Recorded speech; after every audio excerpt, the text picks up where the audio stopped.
ये देखें, ये अंकल और पप्पू की तस्वीरें हैं। क्या लिखा है? मगर मैं कैसे पढ़ सकती हूँ दादी? लाओ मैं खुद पढ़ लेती हूँ।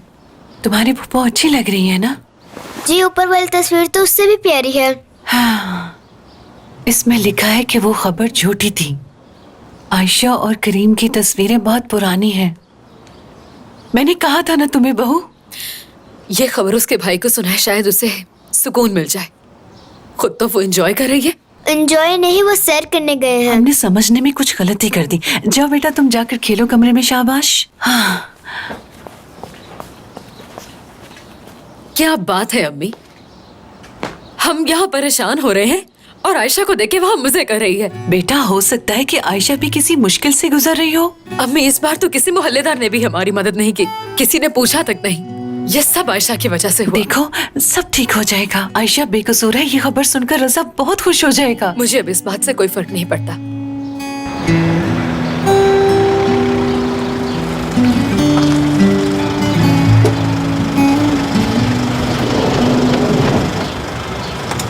अम्मी दादी इधर आए, फिर कहेंगी आप मैंने बताया नहीं।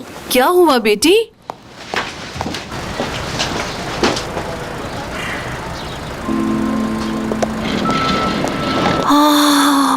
शहजादी लग रही है ये तो, जैसे अपने महल से आ रही हो। जरा देखें तो कैसे तैयार होकर आई है। मैं इसे घर के अंदर कदम तक नहीं रखने दूंगी। रुक जाओ बहू, देखो ऐसा मत करना। अब यहाँ क्या करने आई हो? भाभी, अभी अम्मी ने भाई के बारे में बताया। जानती है ये सुन के मैं कितनी परेशान हो गई। आपने मुझे पहले क्यों नहीं बताया? हाँ, नजर आ रहा है। अपने भाई की खबर सुनकर तुम इतनी परेशान हो गई, लेकिन फिर भी तैयार होना नहीं भूली। क्या सोचती हो तुम? हाँ, कि हमारी हैसियत कम है? अपने बड़े भाई को जेल भिजवाकर बहुत खुश हो तुम? क्या हो गया है? आहिस्ता बात करो, सब मोहल्ले वाले सुन रहे हैं। तुम लोगों को जो भी बात करनी है अंदर आके करो। भाभी क्या हो गया है आपको? भाई के बारे में सोचें। अगर वो घर पे होते तो क्या इसके साथ कभी ऐसा सलूक करते? चलो तुम अंदर। रुक जाओ, और हम जब तक रज़ा नहीं आता ये इस घर के अंदर नहीं आ सकती। मेरी बात सुने भाभी, इतना गुस्सा सेहत के लिए अच्छा नहीं होता। हमारी बहन घर आई है और आप जाने का कह रही हैं। इस वक्त इसकी सबसे ज्यादा जरूरत है। ऐड अच्छी लग रही है तुम पे, अमीर लग रही हो तुम, अपने ससुराल वालों की तरह। और वक्त के साथ साथ तुम भी अमीर लोगों की तरह लगने लग जाओगी, यकीन करो। फिर भाभी को भी फैशन सिखा देना। अरहम, तुम्हारा बड़ा भाई जेल में है और तुम्हें इसके फैशन की पड़ी है। मेरा दिमाग फट रहा है। आयशा प्लीज यहाँ से चली जाओ, वरना मैं कुछ कर बैठूंगी। इस घर के दरवाजे तुम्हारे लिए बंद हैं। पीछे हटे अम्मी। तुम जाओ, हम बाद में बात करेंगे। अभी वो गुस्से में है, कुछ नहीं सुनेगी। पप्पू मेरे पापा को वापस ले आए ना प्लीज।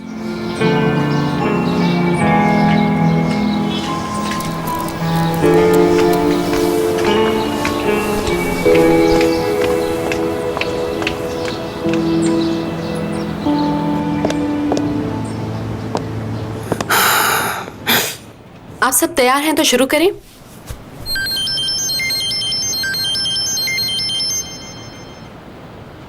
हाँ तुम जारी रखो बेटी। तो फाइनली एक जेवरात बनाने वाली कंपनी से हमारी बातचीत तकरीबन मुकम्मल हो चुकी है। जेवरात वो लोग बनाएंगे और हम अपनी कंपनी के जरिए इंटरनेट पे उन्हें बेचेंगे। हम पहली बार ये काम कर रहे हैं, इसलिए गैर मामूली चीजों के साथ जाएंगे। डिजाइन यूनिक होना चाहिए ताकि लोगों को पसंद आए। ज्वेलरी मुझे खुद भी पसंद नहीं। सबसे अहम बात यह कि हमें इसकी मार्केटिंग पे सबसे ज्यादा ध्यान देना होगा और स्टॉक मंगवा के रखना होगा ताकि लोगों को परेशानी ना हो। मैंने खुद भी इनकी ज्वेलरी खरीदी है, ये देखें। बल्कि मैंने भी खरीदी है। हमारे अलावा एक और वेबसाइट उस कंपनी की मालकिन से राब्ते में है, इसलिए अभी कुछ भी हो सकता है। कोशिश करो कि ऐसा ना हो पाए। हम नुकसान बर्दाश्त नहीं कर सकते, ये तुम्हारी जिम्मेदारी है। ठीक है। क्या नाम है उस औरत का? फौजिया नाम है।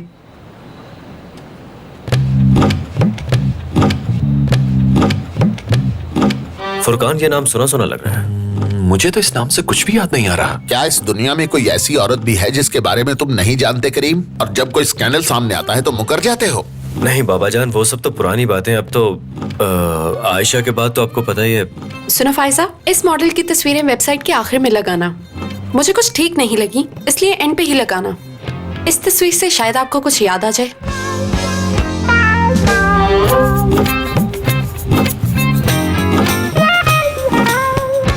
हेलो उल्लू के पट्टे, इधर देखो।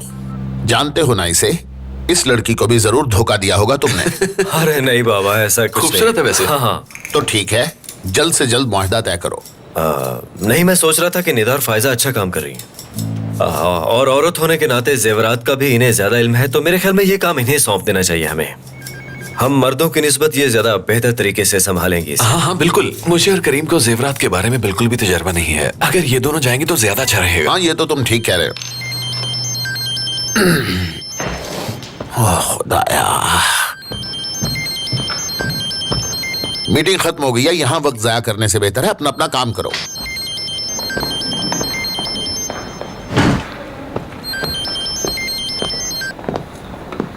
बोलो खालदा। हाँ, कहाँ हैं आप मोहसिन? मैं कब से आपको फोन कर रही थी, आप उठा नहीं रहे थे। जानते हैं मैं कितना परेशान हो गई थी। अब सुबह सुबह क्या हो गया खालदा? क्यों आसमान सर पर उठा रखा है? तुम जानती हो मैं कितनी जरूरी बिजनेस मीटिंग में बैठा था और बार बार मेरा फोन बजे जा रहा था।